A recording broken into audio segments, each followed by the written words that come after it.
اعوذ باللہ من الشیطان الرجیم بسم اللہ الرحمن الرحیم۔ السلام علیکم، امید ہے کہ آپ سب خیریت سے ہوں گے۔ اللہ تبارک و تعالی آپ سب کو ہمیشہ خوش رکھے، آباد رکھے۔ ترمذی شریف میں عدی ابن حاتم رضی اللہ تعالی عنہ سے ایک حدیث شریف مروی ہے کہ رسول اللہ خاتم النبی صلی اللہ علیہ وآلہ وسلم نے ارشاد فرمایا کہ قیامت کے دن اللہ تبارک تعالی ہر شخص سے براہ راست بات کریں گے، درمیان میں کوئی ترجمان اور واسطہ نہ ہوگا۔ اس وقت جب آدمی اپنی دائیں طرف دیکھے گا تو اپنی ان نیکیوں کو دیکھے گا جو اس نے دنیا میں کی ہیں، اور جب بائیں طرف مڑ کر دیکھے گا تو ان گناہوں کو دیکھے گا جو اس نے دنیا میں رکھے، اور سامنے کی طرف جب نگاہ اٹھا کر دیکھے گا تو جہنم کی آگ نظر آئے گی۔ ایسی کشمکش کی حالت میں جب تک 5 سوالات کے جوابات نہ دیں گے اس وقت تک اللہ کے دربار میں اپنے قدموں کو ہلا بھی نہیں سکتے، اور یہ سوالات بھی نہایت سنگین ہوں گے جنہیں حدیث شریف میں رسول اللہ صلی اللہ علیہ وآلہ وسلم نے ترتیب وار بیان فرمائے ہیں۔ پہلا سوال، عمر کہاں گزاری؟ سب سے پہلا سوال عمر کے بارے میں کیا جائے گا کہ تم نے اپنی عمر عزیز کس طریقے سے گزاری، پوری زندگی میں عمر کا کتنا حصہ نیکیوں میں گزارا ہے اور کتنا گناہوں میں گنوایا ہے۔ اس لیے انسان کی عمر اللہ تعالیٰ کی طرف سے امتحان کے لیے ایک متعین وقت ہے، جیسا کہ مدارس، اسکولوں، کالجوں، یونیورسٹیوں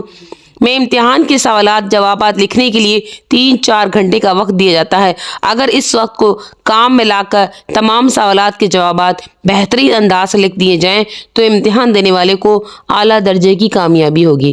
تو اسی طرح اللہ تبارک تعالیٰ نے ہم کو بھی کچھ سوالات کے جوابات لکھنے کے لیے عمر عزیز کا وقت دیا ہے۔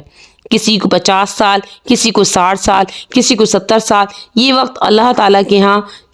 جوابات تیار کرنے کی تیاری کے لیے دیا گیا ہے۔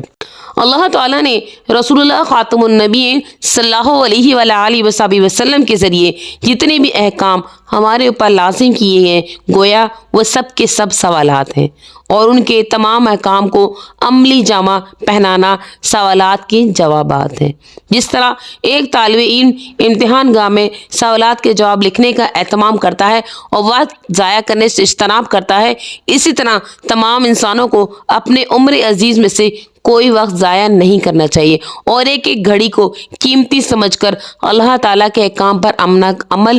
اہتمام کرنا لازم ہے۔ اس لیے کہ اللہ تعالیٰ کی طرف سے سب سے پہلا سوال یہ ہوگا کہ اپنی عمر عزیز تم نے کہاں گوائی، یعنی تم نے کہاں گوایا، کیا کیا۔ دوسرا سوال، جوانی کو کہاں صرف کیا؟ جوانی سے متعلق ہوگا کہ تم نے اپنی جوانی کو کہاں صرف کیا۔ جوانی سے متعلق خاص طور پر اس سے سوال کیا جائے گا کہ انسان جوانی کی حالت میں ہر کام صحیح طریقے سے کر سکتا ہے، اور اس لیے جوانی تندرستی اور قوت کا زمانہ ہوتا ہے۔ قوت اور تندرستی دونوں چیزیں اس دنیا کے اندر ایسی نعمت ہے جن کا کوئی نعم و بدل نہیں۔ بڑے بڑے ہسپتالوں میں جا کر دیکھ لیے، اندازہ ہوگا کہ دنیا میں سب سے قیمتی چیز تندرستی ہی نظر آئے گی۔ آدمی صحت اور تندرستی کے لیے اپنے حسب گنجائش دور دراز شہروں کا، ملکوں کا سفر کرتے ہیں، ہزاروں لاکھوں روپے خرچ کر ڈالتے ہیں صرف ایک چیز یعنی تندرستی اور صحت کو حاصل کرنے کے لیے۔ اس طرح جوانی کی قوت کتنی بڑی قیمتی چیز ہے، ہر بوڑھے اور کمزور کو معلوم ہے۔ چنانچہ اللہ تبارک تعالیٰ نے یہ اتنی بڑی نعمت عطا فرمائی کہ اس زمانے میں ہر طریقے سے عبادت کرنا آسان ہوتا ہے۔ اس لیے اللہ تعالیٰ قیامت جوانی قیمتی نعمت کے بارے میں سوال کرے گا کہ تم نے اس کو کہاں صرف کیا۔ حضرت شیخ الحدیث مولانا ذکریہ رحمۃ اللہ علیہ اس حدیث کی تشریح کرتے ہوئے حدیث اس ٹکڑے کا متعلق لکھتے ہیں کہ مطالبے کی دوسری چیز حدیث بالا میں یہ ارشاد فرمایا ہے کہ جوانی کی قوت کس چیز میں خرچ کی گئی ہے؟ کیا اللہ کی رضا خوشنودی کے کاموں میں، اس کی عبادت میں، مظلوموں کی حمایت میں، ضعیفوں اپاہجوں کی اعانت میں، یا فسق فجور میں، عیاشی آوارگی میں، بے بسوں پر ظلم کرنے میں، ناحق کی مدد کرنے میں، ناپاک دنیا کمانے میں، یا دین اور دنیا دونوں جگہ کام نہ آنے والے فضول مشغولوں میں؟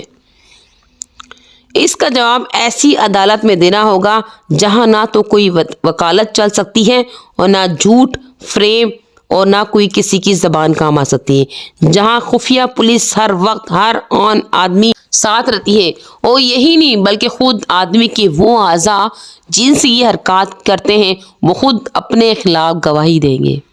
جرائم کا اقرار کریں گے۔ اللہ تعالیٰ نے ارشاد فرمایا کہ ہم ان کے منہوں پر مور لگا دیں گے اور ان کے ہاتھ ہم سے کلام کریں گے اور ان کے پاؤں گواہی دیں گے اور اس چیز کی جو کچھ یہ کیا کرتے تھے، یعنی ہاتھ خود بول اٹھے گا کہ مجھ سے کس پر ظلم کیا گیا ہے، کیا کیا ناجائز حرکات مجھ سے صادر کی گئی ہیں، پاؤں خود گواہی دیں گے مجھے کیسی کیسی ناجائز مجلسوں میں لے جایا گیا۔ دوسری جگہ اللہ تبارک و تعالیٰ نے ارشاد فرمایا ہے، اور جس دن اللہ کے دشمن دوزخ کی طرف جمع کیے جائیں گے پھر ان کو ایک جگہ چلتے چلتے روک دیا جائے گا تاکہ سب ایک جگہ اکٹھے ہو جائیں، یہاں تک کہ جب سب دوزخ کے قریب آ جائیں گے اور حساب شروع ہوگا تو ان کی کان اور آنکھیں اور کھال ان کے اوپر ان کی اعمال کی گواہی دیں گی، اور وہ لوگ اپنے ان اعضاء سے کہیں گے کہ تم نے ہمارے خلاف گواہی کیوں دی؟ وہ اعضاء کہیں گے ہم کو اس قادر نے بولنے کی قدرت دی جس نے ہر چیز کو گویائی عطا فرمائی، اور اسی نے تم کو اول مرتبہ پیدا کیا اور اسی کے پاس اب دوبارہ زندہ کر کے لائے گئے ہو، اور تم اس بات سے جو تم اپنے آپ کو چھپاتے ہی سکتے ہو کہ تم پر تمہارے کان اور آنکھیں اور کھالیں گواہی دیں گی۔ ظاہر ہے کہ آدمی جو حرکتیں کرتا تھا اس کی آنکھ کان وغیرہ اس کو دیکھتے ہی تھے، ان سے کیسے چھپا کر کوئی شخص کام کر سکتا ہے؟ لیکن تم اس گمان میں رہے کہ اللہ تبارک تعالیٰ کو تمہارے بہت سے اعمال کی خبر بھی نہیں ہے کہ جو چاہو گے کرو، کون روک سکتا ہے؟ اور تمہارے اس گمان نے جو تم نے اپنے رب کے ساتھ کر رکھا تھا اس کو خبر میں نہیں ہے، تم کو برباد کر دیا یا پس تم خسارے میں پڑ گئے۔ ایک حدیث میں ہے کہ حضرت انس رضی اللہ تعالی عنہ فرماتے ہیں کہ ہم حضور صلی اللہ علیہ وآلہ وسلم کی خدمت میں حاضر تھے کہ حضور صلی اللہ علیہ وآلہ وسلم نے تبسم فرمایا جس سے دندان مبارک ظاہر ہو گئے۔ پھر حضور صلی اللہ علیہ وآلہ وسلم نے فرمایا جانتے ہو میں کیوں ہنسا؟ صحابہ رضی اللہ تعالی عنہما نے لا علمی ظاہر کی۔ حضور صلی اللہ علیہ وآلہ وسلم نے فرمایا کہ بندہ قیامت کے دن اپنے مولا سے یوں کہے گا یا اللہ تو نے مجھ پر ظلم سے امان دے رکھی ہے، ارشاد ہوگا بالکل، تو بندہ کہے گا یا اللہ میں اپنے خلاف کسی دوسرے کی گواہی معتبر نہیں مانتا، ارشاد ہوگا اچھا تجھی کو تیرے نفس پر گواہی بناتے ہیں، اس کے منہ پر مہر لگا دی جائے گی اور اس کے بدن کی اعضاء سے پوچھا جائے گا، اور جب وہ اپنے سارے اعمال گنوا دیں گے تو منہ کی مہر ہٹا دی جائے گی، تو وہ اپنے اعضاء کے سے کہے گا کم بخت ہو، تمہارا ناس ہو، تمہارے ہی لیے تو میں یہ چیزیں کیا کرتا تھا اور تم ہی میرے خلاف گواہی دینے لگے، مگر اعضاء بھی مجبور ہوں گے کہ اس دن کوئی چیز خلاف حق بات نہ کہہ سکے گی۔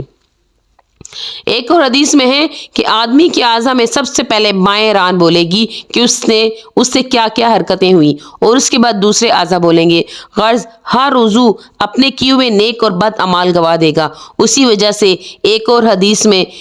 گنوا دے گا، اسی وجہ سے ایک اور حدیث میں حضور صلی اللہ علیہ وآلہ وسلم کا ارشاد ہے سبحان اللہ کہ وغیرہ اور الحمدللہ وغیرہ کو انگلیوں پہ گنا کرو، اس لیے کہ قیامت کے دن ان اعضاء کو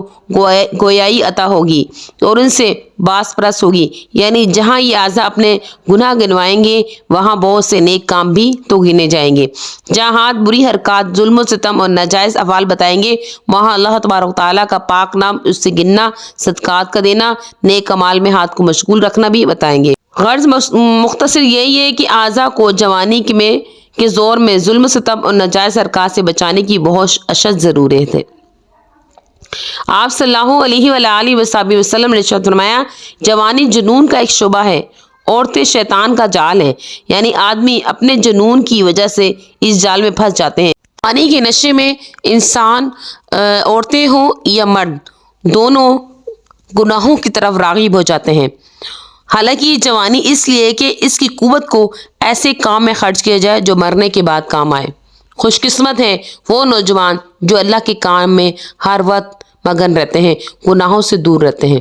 تیسرا سوال مال کہاں سے حاصل کیا؟ تیسرا سوال مال کے بارے میں ہوگا کہ مال تم نے کہاں سے حاصل کیا۔ ہم نے جو رسول اللہ صلی اللہ علیہ وآلہ وسلم کے ذریعے حلال کا راستہ بتلایا اس سے مال حاصل کیا یا حرام کے راستے سے حاصل کیا۔ چوتھا سوال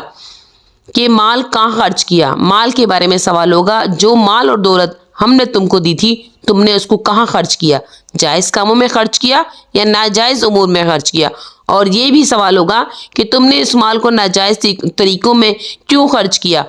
ناجائز چیزوں پر کیوں خرچ کیا، فضول خرچی کیوں کی۔ اس طرح انداز سے سوال ہوگا۔ ہر مسلمان مرد عورت پر